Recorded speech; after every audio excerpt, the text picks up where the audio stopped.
bem-vindo ao canal Vir a Ser, diálogo sobre o desenvolvimento infantil. Hoje o nosso tema é educação de filhos com um foco na obediência. E a minha convidada é a Edilaine Petenucci. Ela é psicóloga, especialista em saúde da mulher, desenvolvimento infantil e educadora parental. Seja muito bem-vinda, Edilaine. Muito obrigada, Fernanda, e obrigado pelo convite. É uma alegria tê-la aqui e a gente falar de um tema assim desafiador, que acho que tem muita reflexão aí para a gente propor para as famílias, né? Quem não quer ter um filho obediente, né? E você sabe que até uma coisa que eu fico um pouco preocupada e incomodada, que muitas vezes recebo alguma criança no consultório e aí tem uma fala aí recorrente que ele é bonzinho, é uma criança que não dá trabalho, mas está com uma certa dificuldade na aprendizagem. Então, assim, a criança obediente, ela vem muito como algo, que bom, né? Ela é boazinha, ela não dá trabalho. E uma coisa que, antes de te ouvir um pouquinho, uma coisa que eu acho super importante a gente colocar para as famílias, o que é a criança, né, Edilaine? A gente que trabalha com o desenvolvimento infantil, eu trabalhei durante uns anos em escola. A criança, ela é curiosa, né? Ela explora, ela é alegre, ela é criativa. Isso é da criança. A criança corre, a criança pula, a criança grita, a criança quer atenção. A criança saudável, ela faz tudo isso. Ela quer se jogar numa poça de lama, ela quer brincar, ela quer explorar tudo. Todo buraquinho ela vai lá querer mexer, tudo é novidade, né? Eu vejo que isso está na essência da criança, né? E, de repente, a gente vê alguma coisa que não vai muito bem, uma criança que está toda contida, né? Uma criança que não questiona, uma criança apagada, né? Então, isso eu vejo que é um ponto assim que me preocupa bastante. Por isso, né, que pensamos aí nesse tema, né? Obediência. O que está por trás, Edilaine, dessa criança obediente? Eu acho que é super importante você pautar essa questão, porque a primeira coisa que a gente precisa diferenciar é a criança obediente da criança que respeita. E às vezes a gente faz com que esses termos sejam equivalentes. E claro que a gente quer uma criança que respeite, que entenda, né, as regras, os limites, o que está colocado ali na cena. Mas quando a gente fala, às vezes, da criança obediente, muitas vezes, como você mesmo citou, a gente está falando de uma criança apagada, silenciada. E muitas vezes pela via do poder, pela via da violência, que é o que mais nos preocupa. Então, se a gente pensar que sim, igual você disse, né? A criança no início da vida, ali nos 3 primeiros anos de vida, ela está vivendo o que a gente chama de primeira infância. Então, ela é curiosa, ela é aberta, ela não tem filtro, né? Ela é espontânea, ela pergunta, ela questiona quando algo é dito para ela e ela não entende. E todas essas são habilidades super importantes para o desenvolvimento dela. E muitas vezes, a demanda dos pais por uma obediência é uma demanda pelo silenciamento dessas características infantis. É claro que nem sempre a gente consegue acolher toda a espontaneidade, responder todas as perguntas, né? Acolher todos os impulsos, porque a criança também tem isso, né? Quando vive uma emoção, vive de uma forma que às vezes até extrapola ali o ambiente, a situação, e a gente vai dar margem para isso, né? Então vai ensinar o respeito necessário a qualquer relação. A gente não faz só o que a gente quer, né? Tem situações e lugares, por exemplo, você entra no hospital, você não vai entrar gritando. Então a gente vai dizer que ali existe uma conduta, né? Uma direção. Mas é diferente de você silenciar. Então, quando a gente tem muitas vezes uma relação pautada aí na obediência e que usa essa questão da violência, do poder, né? Então aqui eu sou sua mãe, eu mando, né? Eu sou seu pai, você, criança não tem que querer, né? A máxima aí da obediência. Então a gente diz e a criança vai respeitar, vai abaixar a cabeça, vai silenciar diante daquela demanda. Muitas vezes nos preocupa que isso seja feito de uma maneira que não é respeitosa.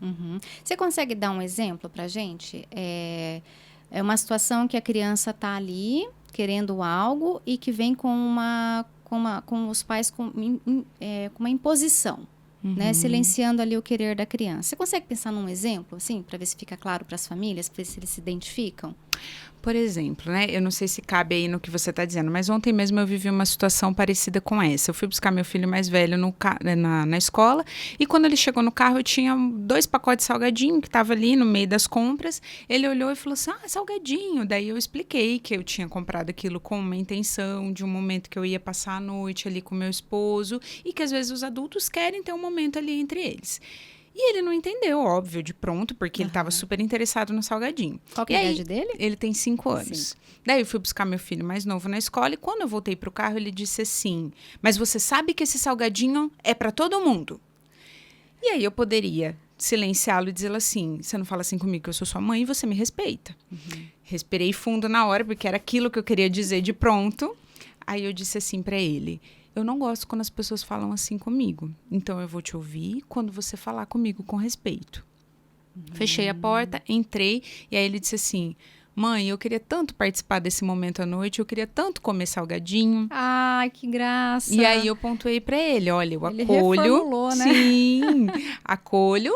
Esse momento não é para que você participe, tem momentos que a gente faz isso juntos, mas hoje é um momento que eu quero fazer com o papai, um combinado que a gente fez, às vezes como adultos a gente quer também ter um espaço nosso, mas a gente pode guardar um pouquinho de salgadinho para você comer amanhã, a hora que você for assistir o desenho, combinado? Combinado. Pais que perguntam assim, bom, mas e essa coisa de não pode mexer aqui. Então, tem esse copo, né? Vamos supor que a gente tem lá em casa aquela cristaleira, aqueles porta-retratos colocados ali. Como é que eu vou ensinar uma criança de 2 anos a não mexer ali com respeito, né? Então, tem desde a obediência de se você pôr a mão ali, eu vou dar um tapa e você vai entender que não é para pôr a mão ali, que às vezes vai funcionar. Mas também tem um entendimento de que é uma criança de 2 anos. E é óbvio que você vai ter que, se você quiser deixar o seu porta-retrato ali, você vai ter que repetir praticamente toda vez que ela não pode mexer ali, porque vai ter momentos que ela vai querer mexer. Mas sabe que eu fiquei pensando agora, você falando isso, o quanto a criança pequena, ela precisa pegar, ela precisa manusear e tudo mais. Então, assim, eu vejo que talvez fazer esse movimento mesmo de pegar junto com a criança, mostrar, né, deixar ela manusear ali com uma supervisão. Pronto, conheceu? Tá, então agora deixa aqui que não pode mexer sozinho porque vai quebrar. Em outro momento, a criança vai ver novamente, né? Eu vejo, fico pensando nesse movimento, que é um movimento que eu tenho feito com a minha filha, e que hoje ela não chega querendo pegar tudo, entendeu? Parece assim que ela entendeu a leitura que eu faço, ela teve a compreensão ali, e quando ela vai na casa da vovó, principalmente, que tem um monte de quadros, filha, você já viu, né? Então, ó, pode olhar, ali tá o tio, a tia, a mamãe, o vovô, a vovó, viu? Então, só que agora não pode mexer, porque é vidro. Mas ela já mexeu junto comigo, entendeu? Então, assim, eu vejo que isso parece que, ok, ela explorou, ela já viu, né? Compreendeu, ponto. Sim, e que parte de um entendimento que você tem de que nessa etapa do desenvolvimento que ela tá, ela vai precisar sim, ela vai ter interesse em explorar. E você pode ir para uma relação que prioriza a obediência, mas eu sou sua mãe, tô falando e pronto, acabou, não vai mexer, e você vai lá e tira e fica com raiva toda vez. E aí a queixa que os pais às vezes trazem, né? Já falei 30 vezes a mesma coisa, sabe? É pessoal. Isso. E aí a gente começa a se ressentir com a criança e não entende a etapa que ela tá ali do desenvolvimento. Com a tua filha funcionou muito bem, às vezes nem sempre vai funcionar esse diálogo e a criança vai querer repetir, mexer, enfim. E aí a gente vai entender, né? Se a gente quer toda hora pausar e tá ali, se às vezes a gente também, até por uma organização da rotina e da casa, a gente vai retirar aquele objeto e vai no momento certo, no momento de uma etapa do desenvolvimento que ela entende aquilo melhor, deixar aquilo exposto. E é muito legal nisso, Fernanda, que não existe certo ou errado, né? Eu falo isso porque essa questão dos objetos é um tema super polêmica entre pais, porque tem gente que fala assim, eu acho um absurdo quem tira tudo à vista, porque a criança tem que saber que ela não pode mexer e ponto final. E acho que cada pai, cada mãe vai saber a luta que quer empreender. Claro que algumas coisas são inegociáveis. Por exemplo, a ideia de que você vai bater na mãozinha da criança com 2 anos para ela entender isso, aí já entra na categoria violência e aí sim nós entendemos que a violência nunca vai ser uma forma de se educar. Embora funcione ali a curto prazo, porque tem gente que fala, bati, resolveu, nunca mais mexeu. Mas por que via, né? De que forma que a gente está ensinando isso para um serzinho tão pequeno? Muitas reflexões aí, né? Uma relação respeitosa, né? seria aí o melhor caminho. Conta um pouquinho, como que seria essa relação respeitosa de pai para filho, de filho para os pais? Eu acho que entrar nessa questão é também falar um pouquinho sobre esses estilos de cuidado, né? E aí a gente tem 4 estilos básicos, assim, que a gente fala quando pensa em relação pais e filhos. A gente vai ter a relação autoritária, que é muito comum para muitos de nós. Muitos de nós viemos também dessa forma de cuidado. E aí cabe muito nessa questão da obediência que a gente falava. Então, os pais estão naquele patamar acima de quem manda e espera que o filho ouça, obedeça, sem questionar. Nesse modelo, a gente vai ter sempre a imposição do que precisa ser feito pela via do poder e do quem manda aqui sou eu e eu não discuto, né? Então, pouco o filho participa nesse retorno, a gente passa as regras e ele vai obedecendo. E é um modelo que acaba justamente fazendo o que acontece quando você diz das crianças que recebe no consultório. Ele vai silenciando, ele vai apagando, ele vai tirando essa espontaneidade da criança, ele afeta a autoestima, né? Por quê? Porque daí eu entendo que eu não tenho nada de bom, é o outro que tem que me dizer e aquilo que eu quero dizer também não cabe muito bem ser dito aqui, tudo bem, eu vou respeitar, né? E um outro problema nessa relação aí autoritária também é que às vezes a gente se acostuma a caber em relações que são impostas pra gente. Então a gente quando cresce pode vir a aceitar muito bem relações que nos desrespeitam. Porque foi isso que eu aprendi desde cedo, que eu não tenho o que querer, que eu não tenho o que me impor, que eu não tenho o que questionar. Então, relações de trabalho abusivas, relações amorosas abusivas. E os pais que são autoritários não são necessariamente maus pais ou pais que não querem, né, o bem da criança. Pelo contrário.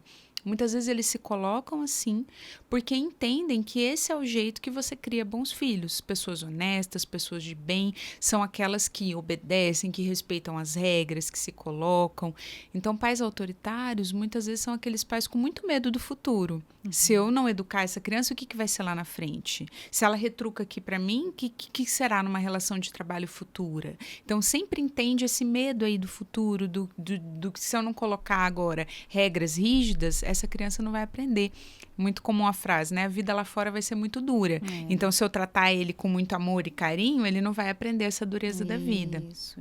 E a gente entende aí numa relação respeitosa, uma relação pautada num outro modelo que a gente conhece como participativo, que é justamente relações de afeto, de segurança emocional, de carinho, de amor, que dão essa base para que a criança se sinta segura e é essa segurança emocional que vai instrumentalizar ela para enfrentar esse mundo hostil lá fora.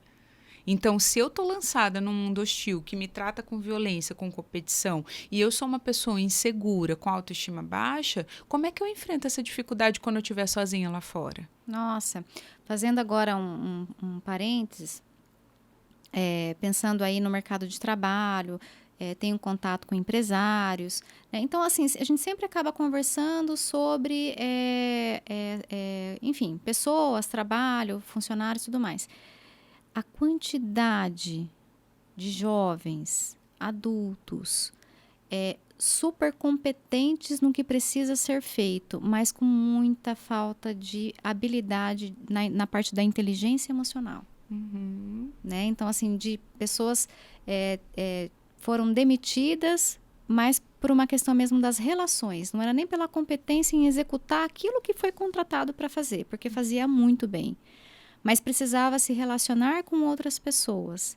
E nesse ponto estava muito a desejar, estava muito difícil, né?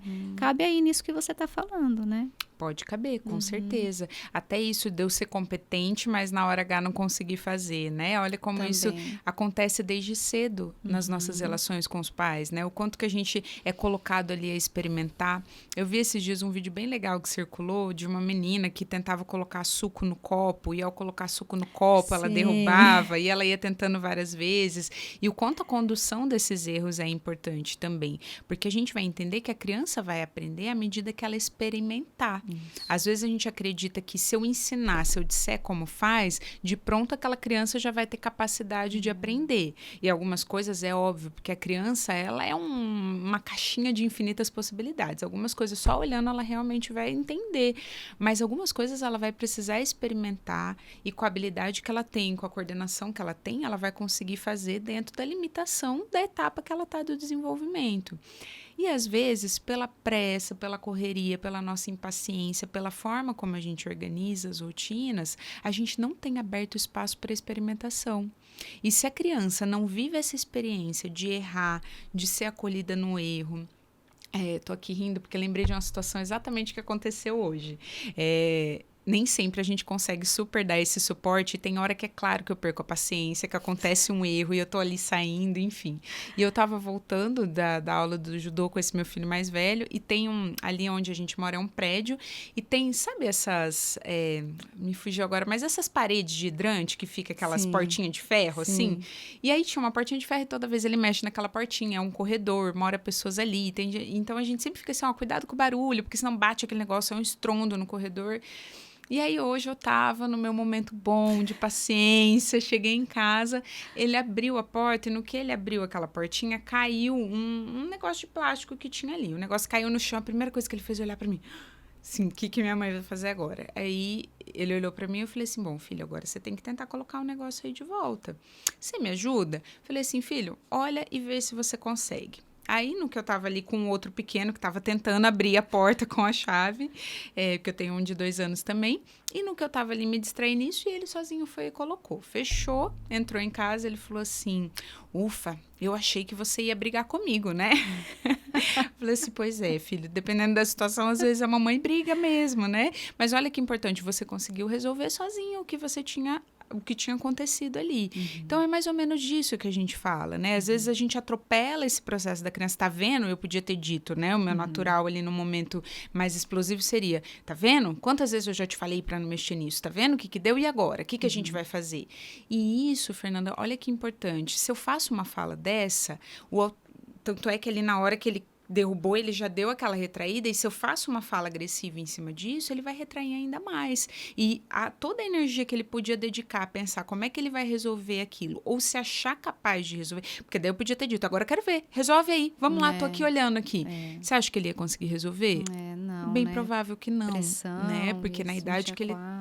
E na idade que ele tá ali, 5 anos, isso bloqueia, né? Sim. Bloqueia a criatividade, bloqueia a potencialidade. Agora, tudo bem, tem hora que a gente acerta, tem hora que a gente faz o que é possível ali no nosso processo, porque a gente também vem de relações assim. Então, eu gosto muito de dizer que por mais que a gente estude, pense sobre educação, nos nossos limites a gente oferta a nossa marca.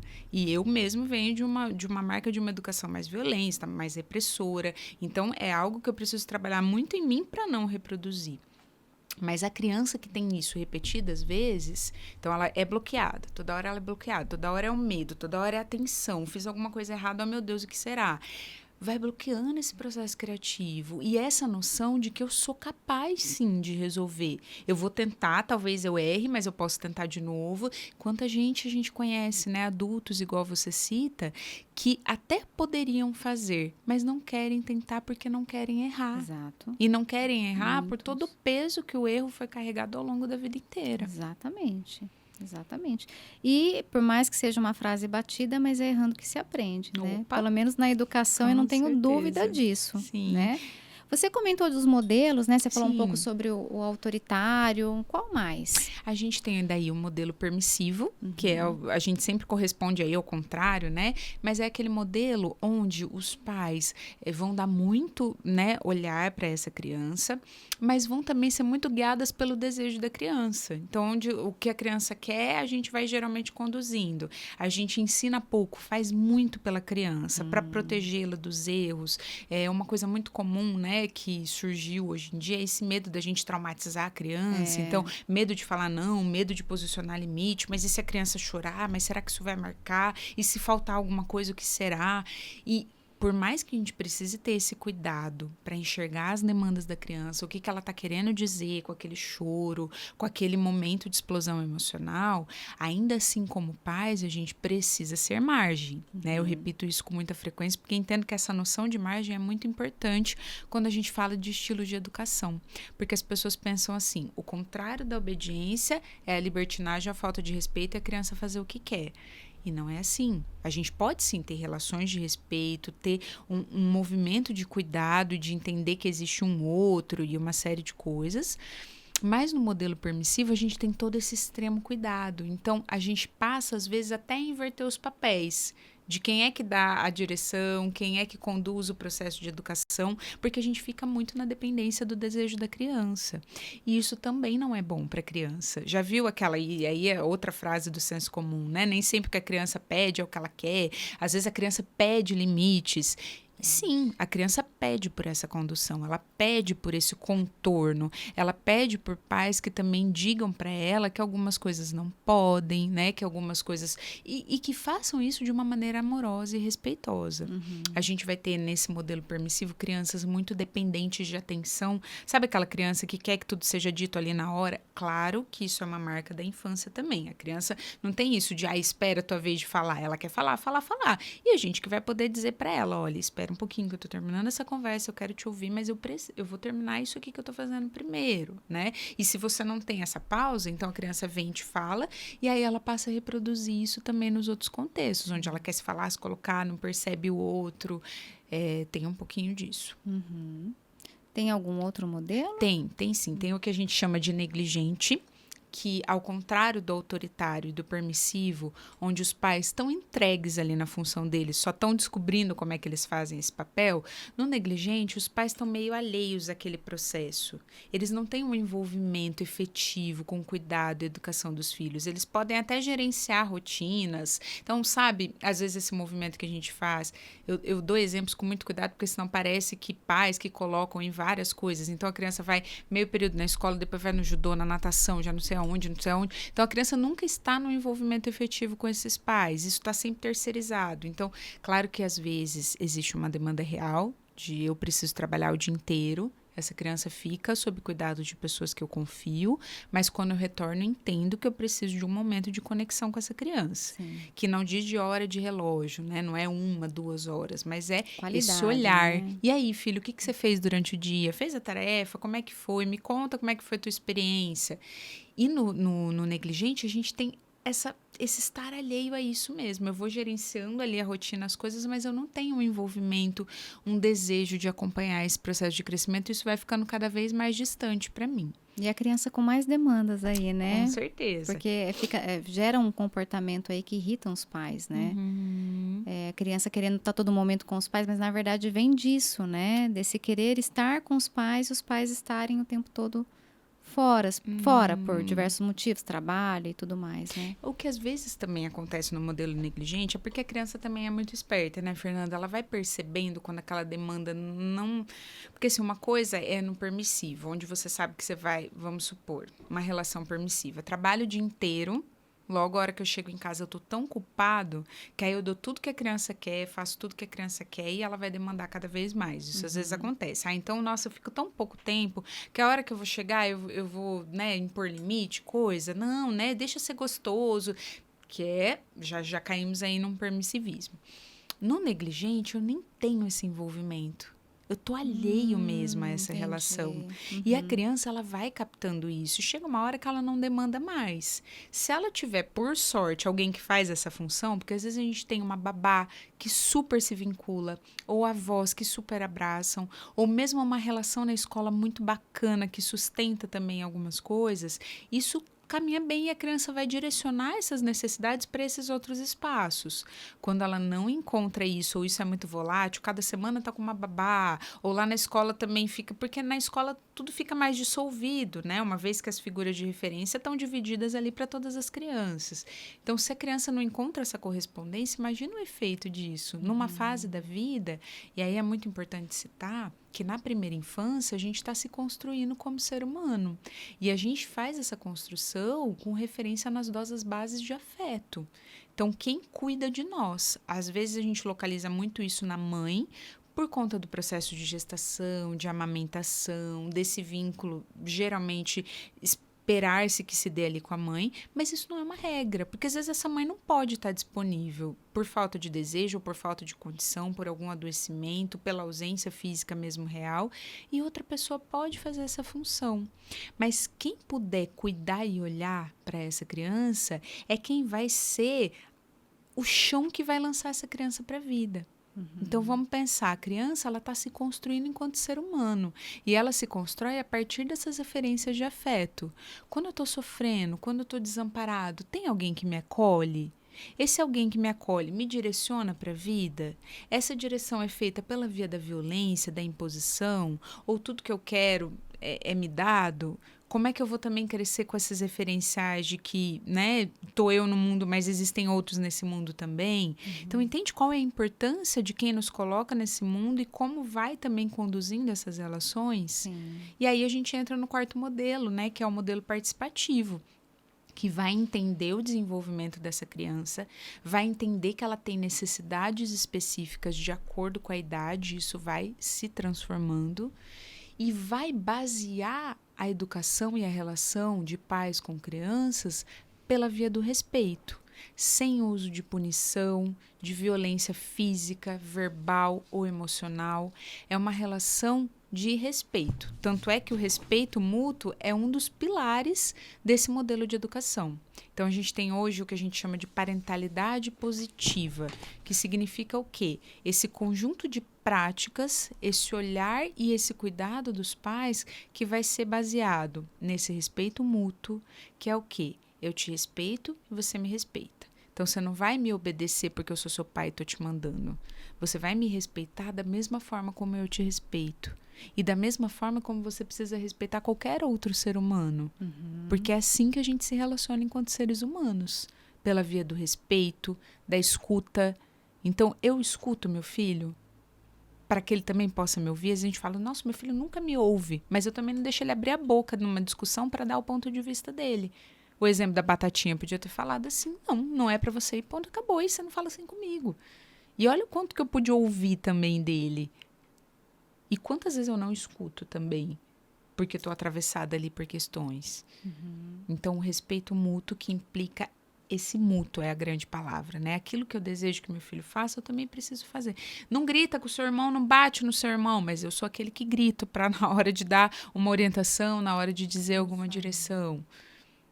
Além do respeito mútuo, esse modelo vai favorecer e vai olhar com muito cuidado para o vínculo, aquilo que a gente falava, as relações de amor e de afeto, esse colo necessário no início da vida. E eu falo do colo com ênfase maior, porque também é tema de muita discussão, dá colo ou não dá colo, né? Se abraçar demais vai gerar alguma coisa aí, tenho que acolher quando essa criança chora, e como é que ela vai aprender também a lidar com as emoções? E eu gosto daquela frase que diz assim, quando a gente dá para a criança aquilo que ela pede naquele momento, ela vai receber naquele momento e não vai precisar pedir isso para o resto da vida. Agora, quando ela não é atendida na necessidade que ela tem ali no momento, ela arrasta esse pedido com carinhas diferentes, mas ao longo de toda a vida. Você fala mais relacionado a essa parte das emoções. Das emoções, sim. Num choro, numa frustração, por exemplo, da criança, né? Acolher a criança não quer dizer que eu estou sendo permissiva. Isso é muito importante de você perguntar. Não quer dizer, mas também pode querer dizer. Olha, que delicado. Olha o que está por trás disso daí, né? Uma primeira coisa é o quanto a gente suporta as emoções da nossa criança também. Porque a permissividade geralmente escorrega porque a gente não suporta que a criança chore, que ela sofra, que ela se frustre. Então, daí a gente fica tentando reparar, apagar ou silenciar, né? Então, para de chorar, moleque, Engole né? Onde já se choro, viu? Engole esse choro. Ou então, assim, então tudo bem, né? Você tá chorando por conta disso, mas e se a gente fizer aquilo, né? E aí a gente vai tentando remediar. Numa relação respeitosa, a gente vai ouvir essa frustração, vai entender esse choro e vai pensar quem é essa criança que está diante de mim. Porque se ela for um bebê, a gente vai ter que olhar o que está acontecendo ali no entorno. Será que essa criança está chorando porque saiu muito da rotina? Será que tem uma fralda molhada? Será que é um dentinho nascendo? Será que mudou alguma coisa aqui na vinculação de quem estava com ela? Será que, enfim, a gente vai poder se questionar porque ela ainda não pode nos dizer e a gente vai ter que ir supondo ali. Se eu estou diante de uma criança de 2 anos, eu vou entender que ela está numa passagem super importante da vida, onde ela quer explorar, ela já se sente segura para se lançar no mundo agora, sem ter esse respaldo dos pais, ela está querendo fazer experimentações e quando alguém tira algo ali da frente dela, ela vai sim protestar e que bom que ela faça isso, porque ela está se pondo ali. A gente que vai dando esses contornos de como ela pode protestar. Ela pode protestar batendo na cara do irmão, ela pode protestar arrancando o brinquedo da mão do coleguinha? E aí a gente vai posicionar para ela. Você pode, né? Entendo, a mamãe entende, o papai entende que você tá aí frustrado, chateado porque você queria esse brinquedo, mas agora o amigo tá brincando. Vamos ver se a gente tem alguma coisa aqui que a gente possa trocar. Esse amigo, né, empresta um pouquinho. Vamos esperar que daqui a pouquinho ele pode, né, se interessar por outro brinquedo, a gente pode ver esse aqui. Enquanto isso, a gente pode ver outra coisa. Que é diferente de dizer, ai, não, tá tudo bem, não precisa chorar, né, vem aqui, entende? Essa frase não precisa chorar, né? Isso ficou marcado, assim, numa reunião que eu fui de uma escola e me chamou muita atenção o que a diretora falou e eu fiquei, assim, aquilo refletindo, né? A criança tá chorando e não sai uma lágrima, né? Tá fazendo manha, né? Aí não precisa chorar só por causa disso. O choro é, pensando nas crianças pequenininhas, tá? Criança ali de 2, 3 aninhos, né? Tá se expressando, né, Edilane? Eu acho que essa fala do adulto não precisa chorar. Nossa, se tá chorando, tá caindo uma lágrima. É birra, é manha. Tá invalidando o que a criança tá sentindo? É uma forma de uma educação violenta com a criança?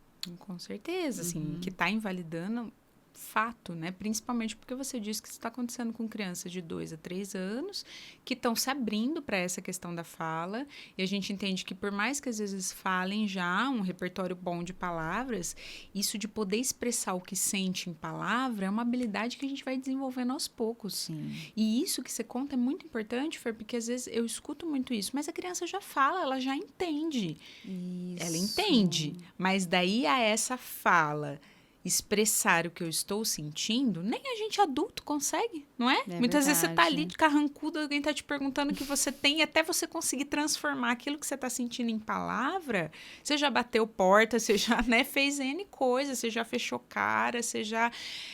Então, a gente querer exigir isso de uma criança de 2 para 3 anos que tá adquirindo esse domínio da linguagem, entendendo para que servem as palavras, aprendendo como é que se comunica coisas simples, não é? Isso. Uma criança de 2 para 3 anos está conseguindo entender o que quer dizer que empurra essa cadeira daqui e traz para lá, que é uma coisa concreta. Isso. Agora, esse turbilhão que ela está sentindo transformar em palavra ainda é um processo delicado. Quer dizer que ela não entenda? Quer dizer que ela não consiga? Quer dizer que ela precisa de suporte. E quando a gente diz não precisa chorar, não precisa do ponto de vista de quem? Da criança que está sofrendo e está expressando isso pela via do choro, ou do adulto que não quer escutar isso que a criança está dizendo. Não está suportando o choro, né, da criança. Então, muito, muito delicada, com certeza. Assim, uma criança que chora é uma criança que está querendo comunicar alguma coisa. O que ela está comunicando, a gente precisa estar aberto. E aí, esse segundo ponto da parentalidade positiva, quando a gente fala de vínculo, é fundamental.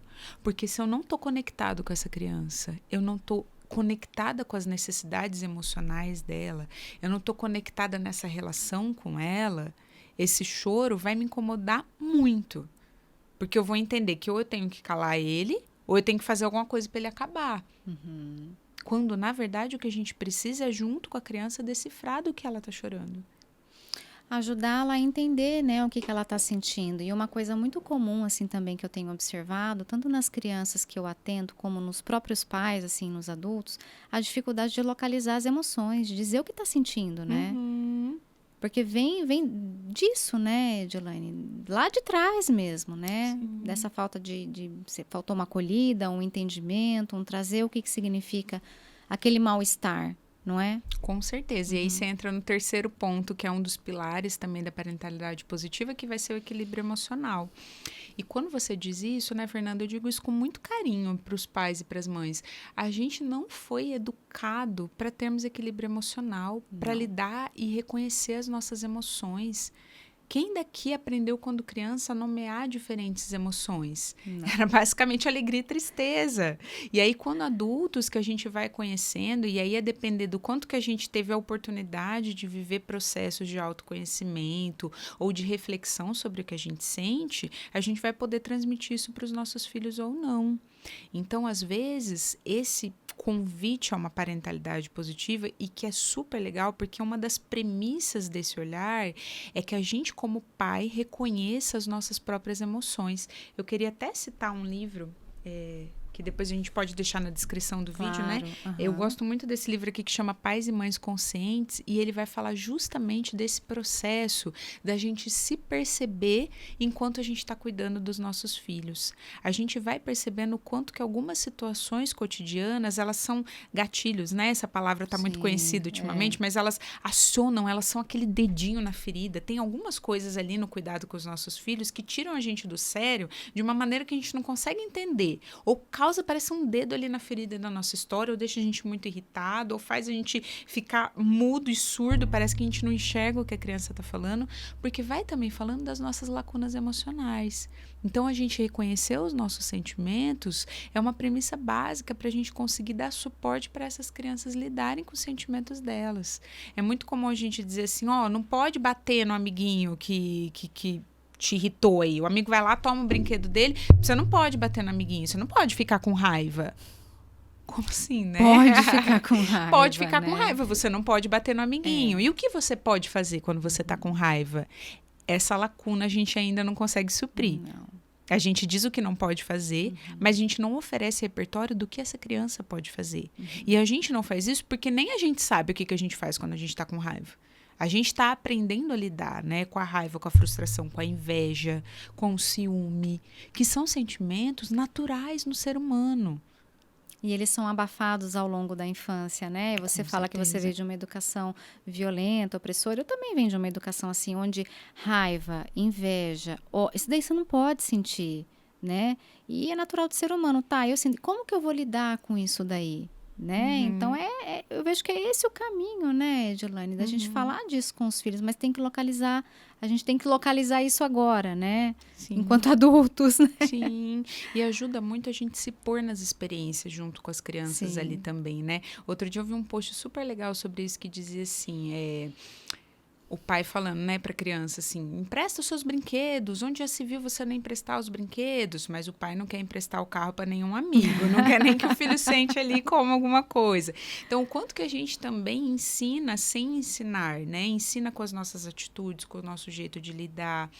Eu acho muito legal essa ideia da conexão, porque quando você tá ali junto com a criança, e quando eu digo conexão, eu digo com muito cuidado, porque eu sei que nas rotinas de cada família, às vezes esse espaço que a gente tem para sentar com a criança é 10 minutos no dia, né? E, de novo, não é de tempo de relógio que a gente está falando, mas de entrega, aquele tempo que você pode entregar, aquele desejo de estar junto. E se às vezes eu não vou parar para brincar, que no momento que eu estou escovando um dente, ou numa refeição, ou numa atividade diária, eu possa estar com esse olhar voltado para a criança.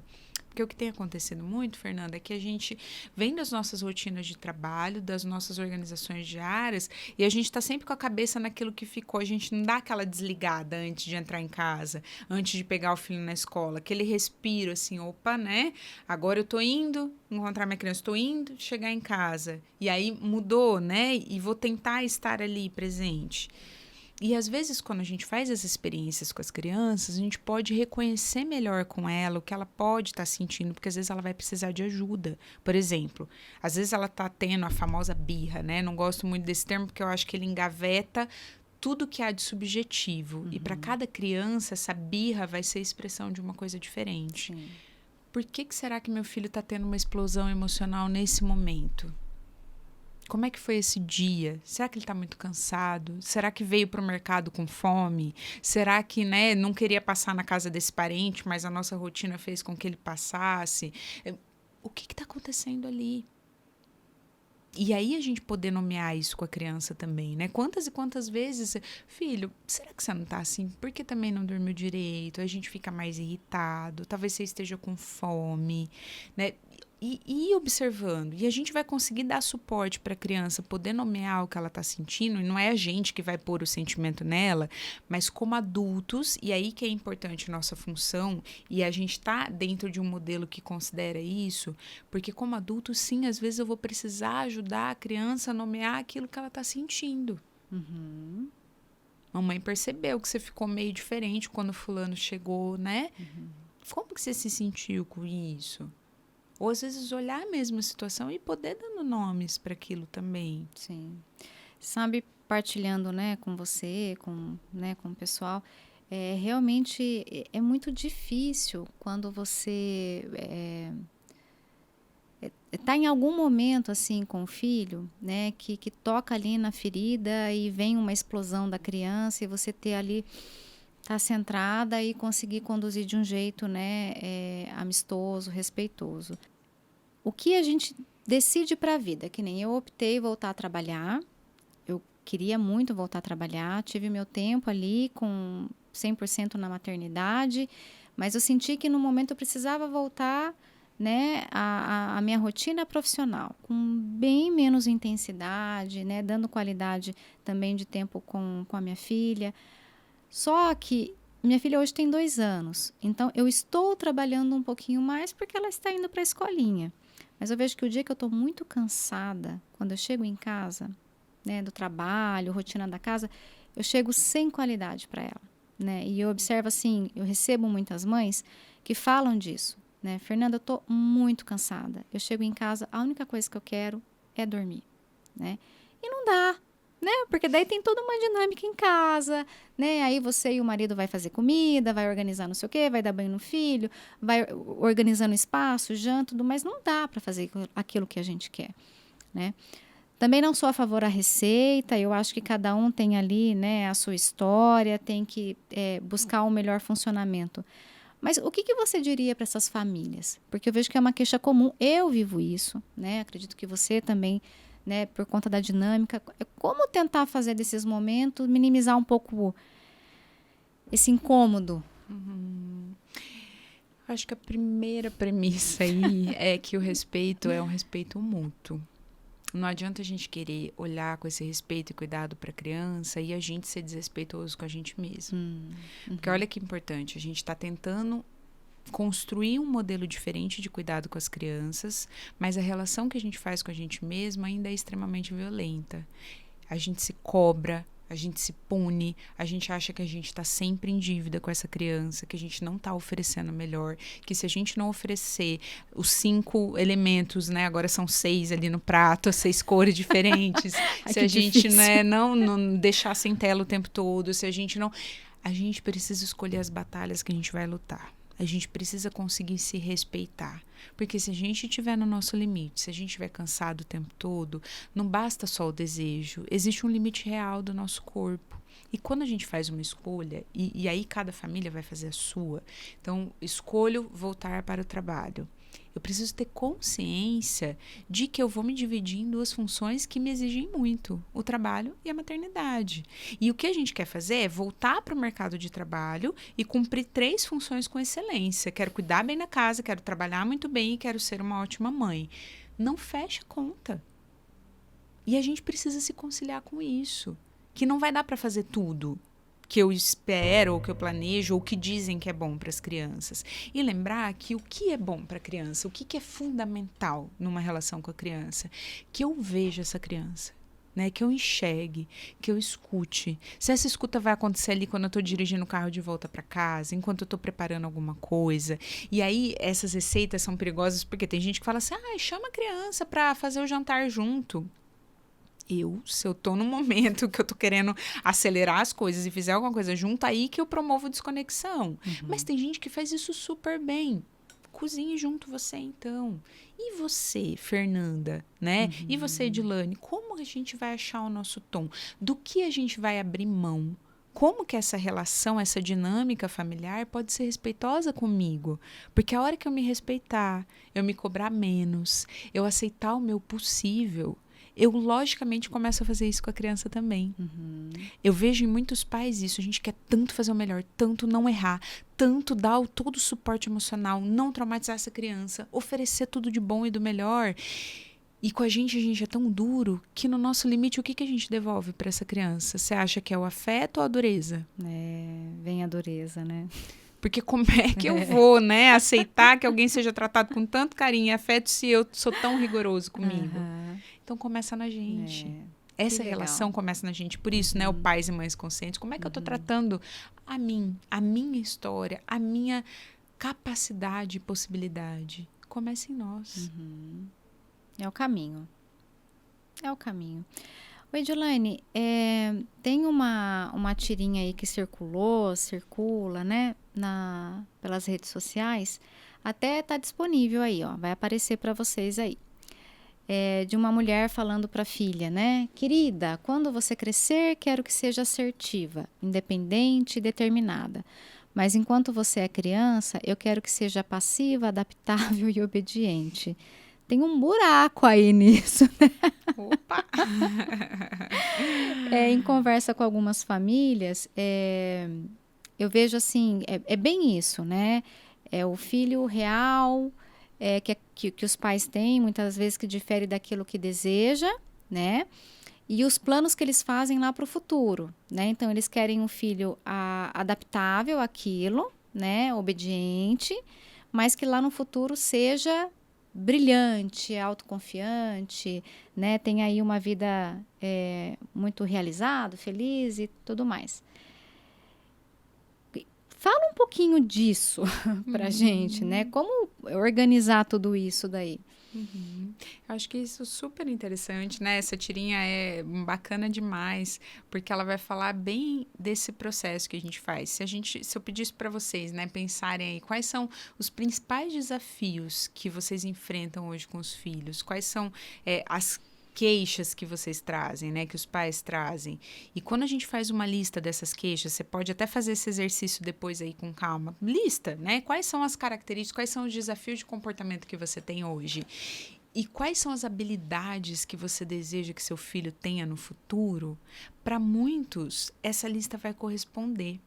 Então, aquela criança questiona tudo que eu falo. Quanto é importante isso lá no futuro, né? Alguém que não abaixa a cabeça para todo mundo, que consegue pensar possibilidades, que vai, né, rascunhando aqui e ali, tentou de um jeito, não deu certo, tenta de outro. Uma criança que, por exemplo, fica ali, né, não para quieta, quer sempre descobrir uma nova coisa, descobrir um novo horizonte, né, quer conhecer, quer perguntar. O quanto que essa é uma habilidade super importante na vida também, né? Isso de ir atrás do que você deseja, de insistir, de buscar uma brecha. Então, se a gente for olhando para todas essas listas aí de maus comportamentos, o que são características que a gente quer que essa criança tenha na vida futura? Que seja alguém que consiga se expressar, né? Que não abaixe a cabeça para qualquer coisa colocada ali, que tenha essa liderança, que consiga ter vários focos, né? Então, às vezes a gente fala, nossa, a criança tem vários... Que bom, né? Que tenha interesses diferentes e isso vai se refinando também, porque é claro que a gente pega aí hoje o desafio de comportamento nu e cru, isso pode ser um problema para a criança lá na frente, mas ela vai crescer, ela vai amadurecer, ela vai aprender. Aquele exemplo mesmo que a gente dava, né? A gente quer que a criança se sinta segura para enfrentar a vida, para encarar novos projetos, mas quando ela derruba um suco na mesa, a gente já vira o zeta com ela. Então, quanto que a gente também está quebrando esse fluxo criativo e impedindo que ela também desenvolva essas capacidades. Então, quando você tiver um desafio aí do teu filho, é super legal poder pensar, esse desafio, projeta ele para o quê lá na frente? Como é que eu posso ajudar ele a pegar essa característica e ir modelando ela como uma habilidade futura. Vou dar um exemplo, né? O meu filho de 5 anos, ele é muito esperto, assim. Quando ele quer uma coisa e você fala não, ele vai perguntando aquilo de um jeito, depois ele pergunta de outro, e daí depois ele vai, até que ele constrói um caminho que você fica ali sem argumento. Quando é uma coisa que realmente não tem negociação, a gente pontua com ele, filho, incrível o seu pensamento, mas não tem negociação por conta de X, e aí a gente vai explicar para ele. Mas tem muitas vezes, e isso é muito legal nesse modelo da gente poder escutar a criança também, que quando a gente se fecha, né, e diz, olha, é isso e pronto, acabou, a gente perde a oportunidade de aprender coisas muito interessantes com a criança também. E olha que delicado que é isso, a gente pode ser flexível, a gente pode escutar a criança e às vezes mudar a direção das coisas. Às vezes a gente pode ser flexível e mudar a direção, até de uma decisão que a gente tinha tomado, sem que isso seja permissivo. Edilaine, falando um pouquinho desse modelo autoritário, né? Que eu acho que permeia assim, muito a educação dos pais, que os pais tiveram, né? Isso está muito enraizado, isso é muito forte, né? Na nossa educação, né? Assim como permissivo, mas vejo que conversando, dialogando com muitos pais, assim, eu vejo, eu tive uma educação assim, né? Eu tinha que fazer isso sem questionar, tinha muito respeito pelo meu pai e pela minha mãe, né? Entendendo aí o respeito como o pai e a mãe, eles disseram isso, então eu não vou questionar, eu vou aceitar, né? Há uma diferença aí no significado, eu acho, do respeito dentro do autoritarismo e dentro desse outro modelo que você trouxe para a gente de um jeito muito, muito claro, né? Tem um sociólogo argentino que ele discute muito sobre a infância, sobre as relações de poder e tudo mais. É o Eduardo Bustelo. E ele fala assim que a relação mais desigual que existe não é a de gênero, não é a de raça e nem a de classe. É do adulto para com a criança, né? Porque essa imposição do jeito que eu quero que seja conduzido, né? Até ele usa o termo adultocentrismo, né? Então tá tudo centrado no adulto e a criança não tem voz e não tem vez, né? Ele fala sobre isso e o quanto a gente perde isso que você está falando, né? Que a gente vem tanto discutindo, que é tanta proposta assim de conversas e gravações no meu canal. Dar voz para a criança, ouvir a criança. A criança tem muito a dizer e a gente tem muito a aprender também com ela, né? Mas eu acho que vem agora nesse equilíbrio, entender um pouco desses modelos que cada família segue, né? Desses modelos que cada um adota na relação com o filho, né? E refletir, né? O que eu estou fazendo, o que eu quero para o futuro do meu filho, né? Acho que é isso que eu queria poder falar um pouquinho e colocar como um ponto aí de reflexão também, né? Um ponto fundamental, porque sim, e por isso que educar de uma forma respeitosa é um desafio. É um desafio, dá trabalho, exige reflexão, porque o mais fácil é a gente continuar nesse modelo adultocêntrico mesmo. Não é muito mais fácil? Você pensa bem, a hora que você está ali irritado ou que você quer que alguma coisa seja feita e seja feita, porque a gente faz isso, né? A gente constrói rotinas considerando o nosso tempo e espera que a criança se encaixe naquele tempo que a gente reservou para ela fazer aquilo. E se ela não faz naquele tempo, ou a gente fica nervoso, ou a gente pune, ou a gente desiste, faz por ela. Então, o quanto que é importante quando a gente vê essa reflexão que você lança, né, desse mundo pautado nos adultos, porque educar com respeito não é só a gente tirar um modelo e colocar outro. Exige uma mudança de olhar e uma redefinição também de como essa rotina vai ser construída, não considerando só a gente e as nossas necessidades, mas considerando esse ser também. Quais são as necessidades para cada etapa da vida dela, o que ela dá conta de fazer aqui ou ali, de que jeito que eu posso favorecer. E vamos pensar, né? Se a gente entende que a criança pequena ela é esse mar, essa caixinha de possibilidade, e aí eu tenho um vídeo muito legal que eu vi esses dias, que era assim, era um isqueiro, e aí a pessoa falava assim, olha, vamos imaginar que esse isqueiro aqui é a criança. Aí ela falava assim, essa criança, né, tem infinitas possibilidades, tem tem super potencial para ser um monte de coisa. E aí ela acende o isqueiro e aí ilumina aquela luz, que é como se fosse essa luz interior que a criança tem. Mas aí eu coloco o isqueiro aqui dentro desse copinho e começo a jogar água. E a água é o quê? Nossa punição, nossa fala grosseira, nossa falta de tempo para ensinar uma habilidade simples como amarrar um cadarço, dobrar uma roupa, cobrir uma cama. E aí eu digo ensinar de uma forma que a criança consiga fazer, não com a perfeição que às vezes a gente espera. E aí eu sou grosseiro, e aí eu imponho. E aí ela ia jogando essa água. E o que acontece com o isqueiro quando você joga a água dentro? Ele vai acender? Não, né? Não. E a mesma coisa é a criança. Se você for, né, punindo, castigando, tratando com violência, desestimulando ela. Olha só, tá vendo? Né? Quantas vezes você já fez isso, tá fazendo errado ainda? Não presta atenção em nada mesmo. A gente costuma muito nessa correria da vida a dar ordens para a criança. A gente tá lá na cozinha, a criança tá lá no quarto, a gente quer que ela escuta e ainda faça. A gente chega lá, ela não fez e a gente fica super bravo. Mas uma das regras aí da disciplina positiva, que é a base da parentalidade positiva, é olho no olho. Quando você vai falar com a criança, você vai pedir alguma coisa dela, você está tirando ela de um universo de brincadeira, que é maravilhoso. É igual quando você quer que ela desligue a televisão, você fala uma vez e fica bravíssimo se ela não desliga a TV. Mas olha que universo, né? Que vai puxando a gente, que vai instigando a gente. Ela está no meio de uma brincadeira, para ela aquela brincadeira é tudo. Então, a gente também pode dar um preparo. Olha nesse exemplo simples da brincadeira, filho, daqui a 5 minutos a gente vai desligar a TV. Daqui a 5 minutos, vamos começar a guardar os brinquedos que a gente vai fazer outra coisa. Não, a gente chega lá e fala assim, agora. Vamos, né? Então, a gente tá, sim, num mundo onde a gente acha... E a coisa do bater, que eu não posso terminar sem falar disso, eu acho que parte muito dessa ideia que ele traz, né? Porque a gente entende que a gente tem o poder, por ser pai e mãe, de ensinar alguma coisa pela via da violência, de pôr o filho no trilho por essa via. Por quê? Porque daí, quando você violenta alguém, essa pessoa fica acuada. Né? Ela vai se direcionar, seja por medo, né? Seja por um mal-estar que causa ali nela, mas ela vai se direcionar.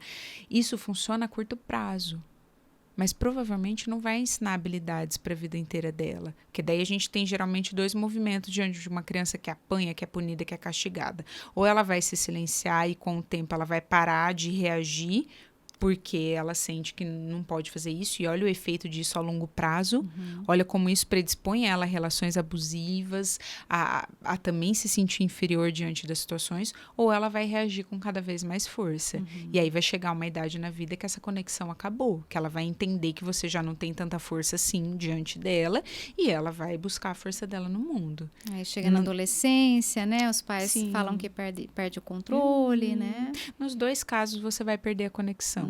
E não cabe mais no mundo de hoje a gente pensar uma educação que seja pautada na via da violência. Punições, castigos ainda funcionam em alguns modelos de educação. A parentalidade positiva vai ser super contrária a isso, no sentido de entender que uma criança ela precisa também ser educada, não é pela via do sofrimento, a ideia do sofrer para aprender. Então ela tem que sentir, ela tem que sofrer na pele para ela entender como é que a vida funciona, mas que eu posso dar um suporte e pela via do respeito ensiná-la a fazer as coisas porque isso precisa ser feito, porque a gente está dentro de uma família, porque a gente está dentro de um coletivo que é a escola, que é, né, a casa da vovó onde estão os primos, e ali cada um faz sua parte, sua contribuição, e aí a gente vai ter N ferramentas da disciplina positiva, para quem quiser conhecer mais, até trouxe, né, a gente tem 2 livros super legais, um deles é a Disciplina Positiva da Jenny Nelson, que vai falar um pouquinho sobre essa transformação nesse olhar para a educação, que vai falar um pouquinho até do quanto que hoje já não cabe os modelos de antes, porque a nossa sociedade é diferente, as relações de obediência são diferentes. A gente falava de obediência no começo, não dá pra gente cobrar da criança uma relação de obediência como era no passado, porque hoje as relações sociais já não são como era no passado. Antes a mulher obedecia o homem, a gente obedecia às regras, né, da igreja sem questionar. Hoje nós somos mais questionadores, somos mais abertos, né? E o quanto que isso trouxe ganho também para a gente entender melhor as coisas. E aí, para quem tem filhinhos pequenos, tem a Disciplina Positiva para 0 a 3 anos, que também é um livro saborosíssimo muito de ler, porque vai considerar essa etapa única aí, que é essa etapa de bebê até os 3 anos. Muito bom. Eu vejo que, como você falou, né, a sociedade mudou, e eu ouço muito, né, de muitas famílias, muitos conhecidos, eu apanhei, eu tô bem, tô aqui, sobrevivi, né, mas eu até faço, assim, um convite para, não precisa falar, né, não precisa expor para ninguém, se quiser deixar um comentário, pode deixar, mas pensa, né, lá no seu íntimo, tudo isso que nós conversamos, né? Se você viveu uma educação assim violenta, né? O que trouxe de marca para você? Tudo bem, todo mundo sobreviveu. Eu sobrevivi, Edilane estamos sobrevivendo, não é, Edilane? Aí com filhos, né? Mas o que de marca trouxe? Né? A ideia não é culpabilizar pai, mãe, porque eles deram o que eles tinham. Né? Que provavelmente tanto os meus pais como seus pais, eles vieram de uma educação muito violenta, então eles deram aquilo que eles tinham. Mas a gente está vivendo num momento em que é possível quebrar isso, né? A gente não precisa seguir esse padrão. A sociedade mudou, a gente tem muito mais acesso à informação, tem muitos estudos dizendo sobre essa questão da infância, né, de como essa criança vive essa infância, o que vem para a vida adulta, né? Então hoje é só se permitir, né? É estudar, é curtir o meu canal, é acessar as informações, né? As redes sociais que tem coisa boa, sabendo filtrar, mas tem coisa boa, acessa os livros. Então, assim, tem muito conteúdo bom para a gente sair dessa fala que é meio que na zona de conforto, né? Então, eu vou continuar reproduzindo, tá tudo bem que meu filho vai sobreviver, né? Acho que a gente tem que pensar em preparar adultos para esse mundo, né? O que vem pela frente é preparar seres humanos respeitosos, né? Que saiba, num trânsito, saber lidar com algumas situações que hoje a gente vê gente que né, mata no trânsito por uma intolerância, né? É saber respeitar a pessoa, é não cortar uma fila, não cortar a frente do outro no mercado, né? É saber respeitar, é olhar para o outro, que eu vejo que isso está faltando muito nesse meio que a gente vive, né? É todo mundo ali com a sua dor, cada um com o seu problema, isso está sendo transferido para o filho, mas para um pouquinho, né? Veja, faça essa reflexão, o que você quer para o seu filho e vai exigir sim uma mudança de comportamento. Né? Como a gente está falando, educar filhos dá trabalho. Né? Não é algo simples, mas se a gente quer fazer diferente, precisa começar. Né? Você quer colocar mais alguma coisa, Elaine? Eu acho que só que essa reflexão final que você fala é importantíssima. A gente tem que sempre lembrar que para ser pai e mãe não existe um botão que a gente liga e logo baixou todo o programa que a gente precisa para saber como lidar com cada situação. A gente vai entendendo isso no processo. E se lá atrás funcionou com a gente algumas coisas, porque quando a gente diz, olha, eu bati, né, apanhei, enfim, fui tratado com violência, com punição, com castigo, mas hoje eu tô vivo, tô aqui, sobrevivi, a gente não tá falando de criar sobreviventes. E também não está querendo punir pais, porque os nossos pais deram aquilo que eles podiam dar com os recursos que eles tinham. Você falou muito bem isso. Mas a gente entende também que a gente tem marcas profundas desse tipo de educação. Basta olhar aí, pensa na tua lacuna, né? Comenta aí quais lacunas ficaram na gente. Eu mesmo percebo quanto que eu trato ainda em terapia essa coisa de estar sempre olhando o outro, né? Esse cuidado com o que o outro vai pensar, o que o outro vai dizer, o quanto que o outro está avaliando minhas atitudes. Porque isso vem de marcas aí de uma história. Sim. E que a gente vai significando, vai entendendo, vai conhecendo.